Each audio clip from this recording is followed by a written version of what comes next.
The church gets a bum rap for being anti-women and patriarchal. Well, maybe not a bum rap because historically we have done some pretty anti-women and patriarchal things. But the early church was surprisingly feminist, surprisingly pro-women. In fact, the very first person to ever recognize that the Savior has risen, that Christ is indeed alive, is a woman named Mary from a town called Magdala. And the church has for centuries considered her the first herald. And that's what we're talking about this week. Kindred UMC live show features adults discussing adult topics, occasionally with adult language. It may not be suitable for young viewers. Please use discretion before watching. Hello all. Welcome once again to the Kindred UMC pre-recorded live show, coming to you not live, but pre-recorded from my front room, aka Kindred Studio A. My name is Chris Hayden. I am the pastor of Kindred UMC. My name is Andrew Brown, and I'm on the board of Kindred UMC. Do you know what you do? Am I the lay leader? Is that it? No, you're not the lay leader. I think you're the trustees chair. I don't know what you do anymore. We need to look that up. We need to ask Ann. Ann knows. I'm going to have to fill out a form at some point, and I should know the answer to that off the top of my dome. I know I've asked at one point, and then I forgot. I asked you, and I forgot. Yeah. All right. I'm Taylor. I'm the gay exploring candidate that just became a member of Kindred UMC. Yeah, we got two members here. Yeah. We're both members. Woo! Woo! And all it's gotten you is responsibilities. Yay! It comes with almost no privileges and all responsibilities. So we are here to talk about what happens after Easter. It's post-Easter, so I'm calling this series Poster. Nice. That is what I'm calling this series. We're going to look at some of the things that happen immediately after the resurrection, and namely the stories where Jesus appears to his disciples and appears to different people. It's important to remember, for all the biblical literalists out there, it's important to remember these stories were written several decades after events took place.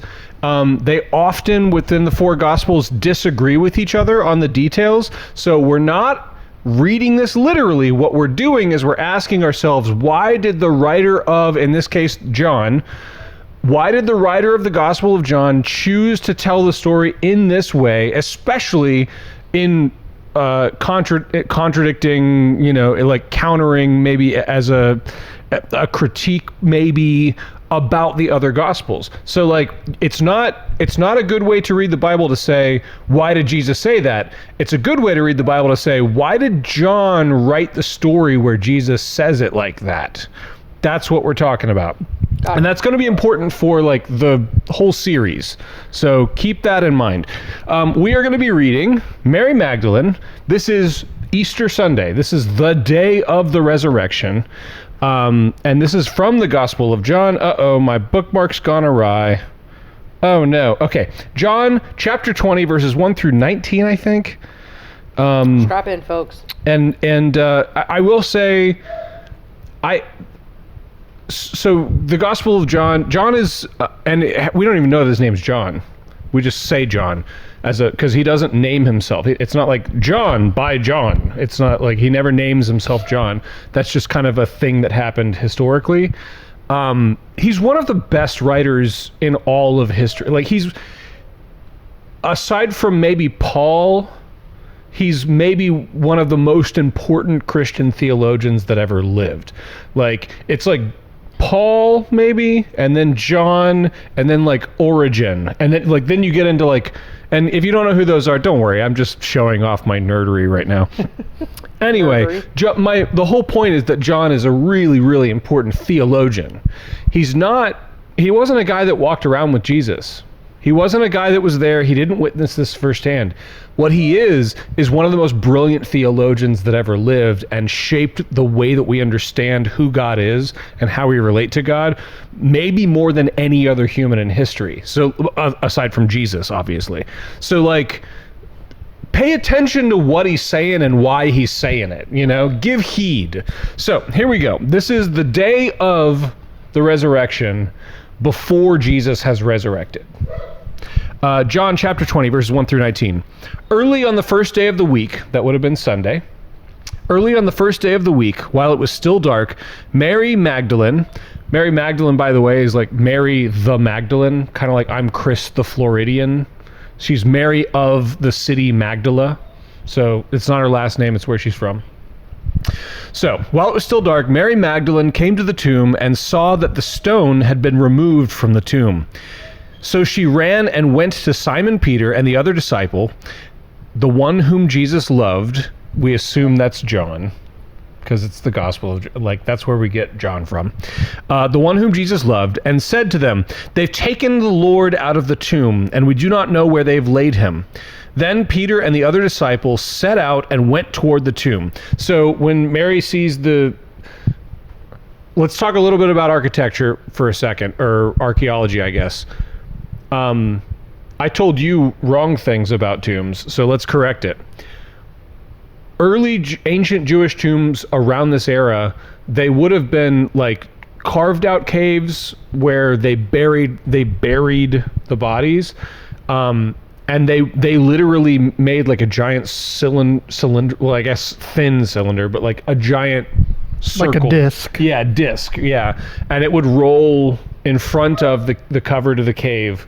And in the first room of the tomb, there would be an antechamber where they would prepare the body, like anoint it with oil and spices and that kind of thing.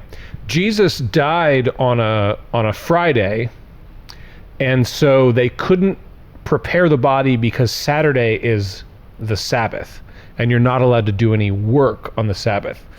So they left Jesus' body in this first room, the antechamber. And then they would have rolled the stone to cover it because it's decrepit and smelly and bad, you know. So Mary's going to the tomb to anoint the body after a day of like not being able to do that. That's kind of the setting here. Also, I have to always make fun of biblical literalism. In the other Gospels, there's like 2 Marys and a Salome. There's 2 Marys and a Joanna and other women. And there's 2 Marys and like another so, you know, the Gospels disagree about the details. If you want to read this literally, then like you got to answer that question or stop calling me names online. So anyway, so Mary's going to anoint the body. When it says the stone was rolled away, his body was supposed to be in that antechamber, that first room, and it's gone. And so what does she assume when she sees the empty tomb? Someone stolen. Body snatchers. Right. Yeah, maybe Body snatchers. Yeah, maybe Rome has done something so that we can't, you know, like it's her last act of grief. Mm-hmm. It's the last thing she has. Like all is lost. But the last thing I can do is at least anoint my teacher's body. So, I will get emotional during this, by the way. So just prepare thyself. We do not know where they've laid him. Then Peter and the other disciples set out and went toward the tomb. The 2 were running together, but the other disciple outran Peter and reached the tomb first. He bent down, looked in, and saw the linen wrappings lying there, but he did not go in. They would have wrapped the body in linens and left it on like a table to prepare. Then Simon Peter came, following him, and went into the tomb. He saw the linen wrappings lying there, and the cloth that had been on Jesus' head, not lying with the linen wrappings, but rolled up in a place by itself. Then the other disciple, who reached the tomb first, also went in, and he saw and believed. For as yet they did not understand the scripture, that he must rise from the dead. Then the disciples returned to their homes. Okay, so this is interesting because Jesus, my dog is, I hope it's not coming through the mic. My dog is just barking because he can't get up. Jesus has been saying this whole time, I'm going to go to Rome, they're going to crucify me, and then I'm going to rise from the dead.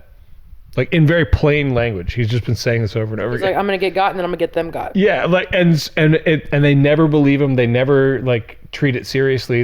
And even after he gets crucified, they're still like, dang it. And then there's an empty tomb and all of a sudden they're like, you know, like they have that kind of a reaction. So that's the 2, that's Peter and John, presumably. Now we get to hear about Mary's reaction.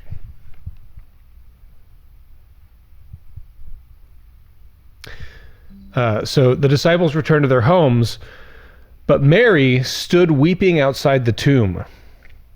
And as she wept, she bent over to look into the tomb, and she saw 2 angels in white sitting where the body of Jesus had been lying, one at the head and the other at the feet. And they said to her, "Woman, why are you weeping?" She said to them, "They've taken away my Lord, and I do not know where they've laid him."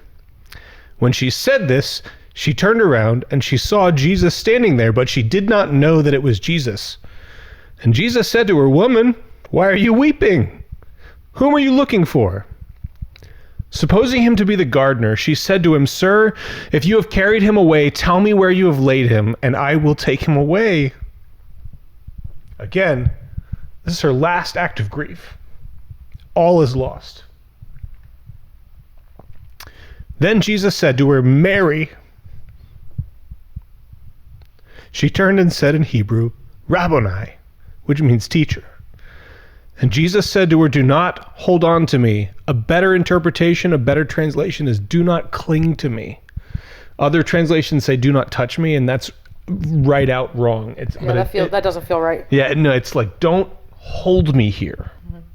Do not hold on to me, because I have not yet ascended to the Father, but go to my brothers and say to them, I am ascending to my Father and your Father, to my God and your God. Mary of Magdalene went and announced to the disciples. I'm such a sap. Sorry. This is the best part. Oh, man. Oh, man. This woman announced for the first time to anyone, the disciples, I've seen the Lord, and she told them that he had said these things to her. It is a wild assertion in the ancient Roman context to insist, and the Catholic Church has insisted this since its inception. It is so wild to insist that some woman who is not one of the 12 was the first herald, and that is her official title according to the Catholic Church, was the first herald of the risen Christ to the disciples. Like, it is such a wild, progressive, radical feminist agenda thing to assert that a woman was the first one to witness the risen Christ and then announced it to the disciples. And when I say John is this prolific writer and did more to shape the church than maybe any other person besides Jesus, like, this is the stuff I'm talking about. We lost it a little bit because, patriarchy be patriarchin, but like, the early church was a wildly feminist place to be. And, Paul gets a bum rap, but some other time we'll talk about why the interpretation of that is like ridiculous. People always say that, like, Paul says women shouldn't be teaching men, and it's you're not reading it right. Just take my word for it. You're not reading it right. That's what I grew up hearing. Yeah, you're not reading it right. We'll do that on some other time. But like, hear this loud and clear. This woman who had lost everything, who wasn't one of the disciples. She was one of the disciples, but she wasn't one of the disciples. She was absolutely included in the people who were following Jesus. Mm-hmm. She calls him Rabboni. And the Hebrew word rabbi, it means like great one or master, but there's an element of a my. So like when you say rabbi, what you're saying is my master, my teacher, like mine. And Rabboni, which is only used like twice in the New Testament, Rabboni is like my great master, my great teacher. Something's gone on here that's changed. So, first off, what do you make of "don't hold on to me"? It sort of feels like I have to go on and do other things, like, you can't hold me here, like, don't try, like, right. You also need to move on, so. Yes. Yeah. I get a similar sense. Yeah. My immediate thought is, like, you're not supposed to be holding on to me, you're supposed to be holding on to my Father. Okay. Like, that was my immediate thought, and that might just be like my background knowledge. Like, understanding. Well, so here's the other thing too. There is no definitive interpretation. Yeah. So like anything you offer, as long as you're not like completely going against what was written, anything you offer is completely valid. But he makes it a point to be like, I haven't risen yet. I haven't ascended. I haven't ascended yet. So in my brain, it's like, I'm going there so you can hold on to him and his, Well, so, and what everything. What does he say? I am ascending to what? Do you remember? My father and your father. Yeah. My father and your father, my God and your God. Yeah. So again, this is a consistent theme throughout the New Testament. One of the consistent themes is, dude, hold on. I have to pause this to go get my dog. Okay, we're back. What was I saying? We were talking about the cling to you part and the my God and your God. Yeah, my God and your God. Mm-hmm. So like one of the progressive New Testament, and I would argue the Old Testament too, though people kind of miss it because it gets buried in a lot of horrible violence, honestly. But one of the major things that the Bible does is you got to remember that people's understanding of the gods were petty, not interested in you, certainly not interested in the other tribe. Like you had your family God and you did whatever it took to please that God, including in the worst situations, child sacrifice, like including the work, just whatever it took to please this angry God. Hey, buddy, why don't you lay down? Oh, what happened? Go lay down. Lay down. Lay down. So that's people's understanding of gods. So this idea that Jesus is saying to my father and your father, like he uses father to talk about God, and not like this all mighty, jerk for lack of not like lack the of the all word. father. Yeah, right. Yeah, not like the all father.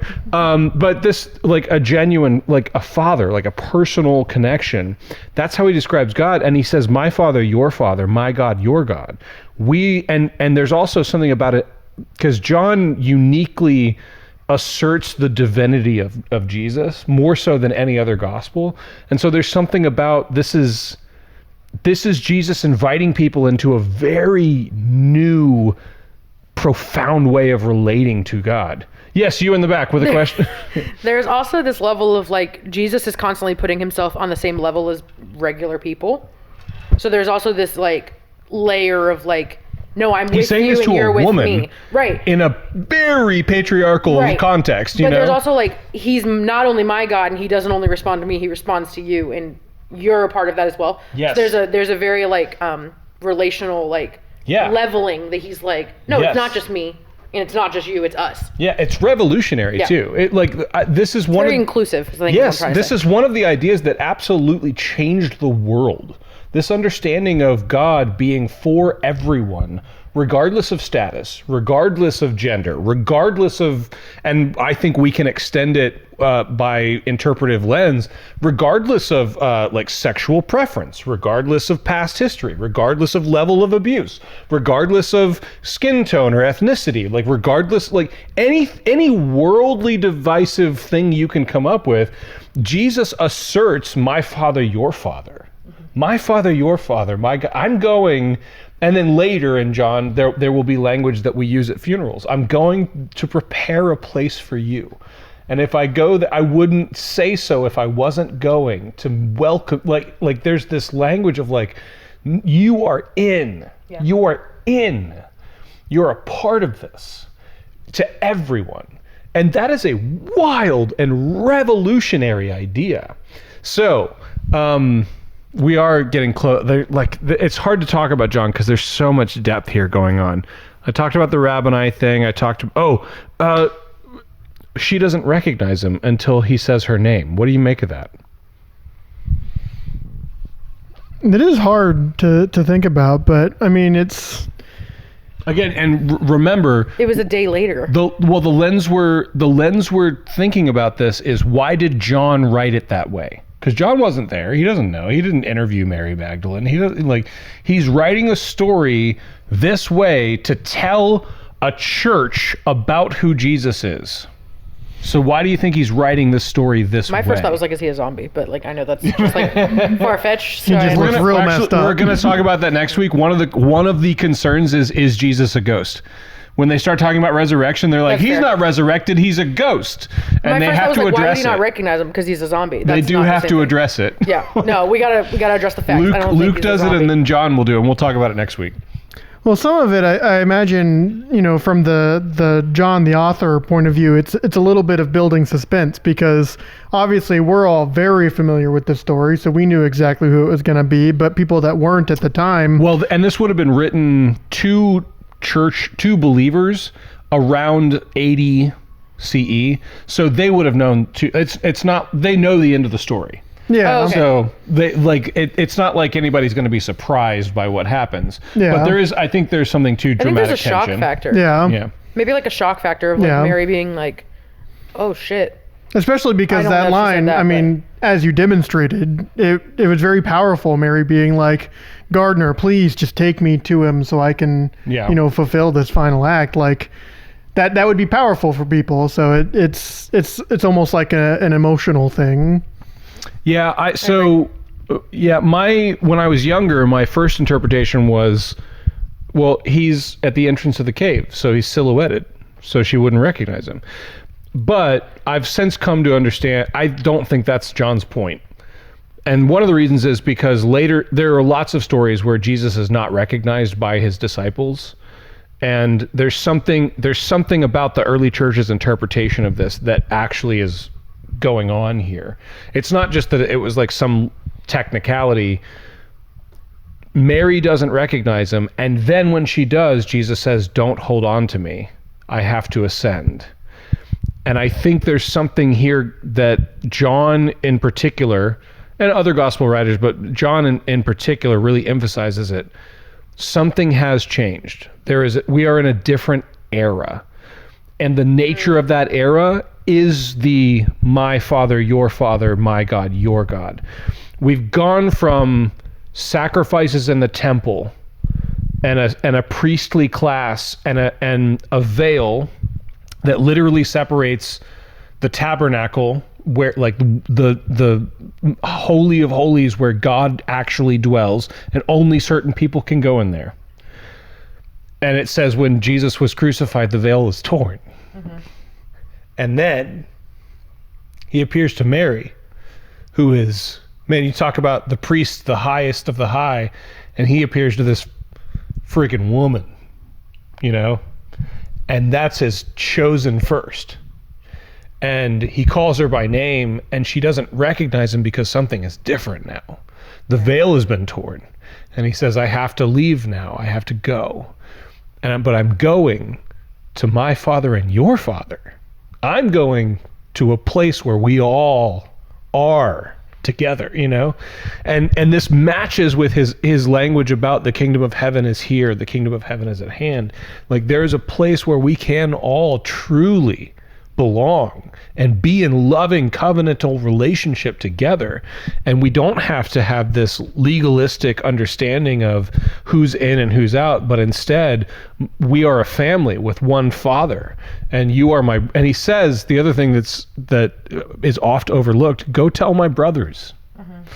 Go tell my brothers that I'm going to my Father and their Father, essentially. Like, we are all in this, And so there is something to this that is profoundly unifying and profoundly gracious, that John is demonstrating about what Christ has done to demonstrate God's love and grace and inclusivity and his desire to include everyone inside the kingdom. So, any final thoughts? I've gone long like I always do. I think it's funny that I'm 24 years old in the church, 24 years in the church, and I've never once heard anybody bring out the fact that he went to her first. Oh, really? No. Yeah, it's like I think I knew that, but I don't. It's never been like a point of conversation. It is a Catholic doctrine. Her official title, and I think Mary's that's how official I know that. Title is the first herald. I think that's how I know it is from like visiting, because I've been to Catholic churches. Through like, and we talked about it when we did a video about the woman caught in adultery. Yes. Like I can't remember exactly what video it was, but we've talked about like these. There's several women who get like confused because of one pope back in the day who confused them all, where made like Mary a prostitute, an adulterer. And it's like, no. Mary of Magdalene was one of Jesus's followers. Like she was a student under the rabbi of rabbis. In my Presbyterian / non-denominational history, has long been overlooked. Yeah, right. Like I had no idea. Like I knew that, but I didn't know. You know. Yeah, growing up Mormon, I'm pretty sure they intentionally glossed over that because they were like, we ain't talking about that. My first memory of learning about Mary Magdalene is when I watched the Da Vinci Code movie. Right, yeah. So a fun romp through biblical narratives, but I wouldn't rely on it for an interpretive I'm pretty sure, like, even when I went to Holy Land, they didn't talk about it. Oh, yeah, the Holy Land experience? My mom took me... Here in me... Orlando! No, it's gone. Well, not anymore. Oh, they did? No, it's gone. But my mom took me and my brother to it when we were really, really young. And I used to have, like, reoccurring nightmares of, like, seeing Jesus get crucified. And I remember that experience pretty freaking well for being, like, a 4-year-old. Yeah. And I don't remember Mary being a part of it at all. I really don't like... I am very affected by violence and especially ancient forms of, like, torture. And unfortunately, it's rough. My nightmares are rough. As I'm preparing for next week's video, I'm gonna have to talk about some details of crucifixion, and it's not what you think. It's not what you've been told. The Romans did not do what you have seen in pictures and paintings and been taught. Like it's very different from what you think it was. So anyway, I'll leave that as a teaser for next week. Yeah, like I've done all the research now, and so I don't have to. But I will undoubtedly wake up at 4 a.m. tonight, your anxiety, stress, and be like, I can't believe what people do to each other. That's almost certainly going to happen because I researched it. So if you don't watch, then I've suffered for nothing.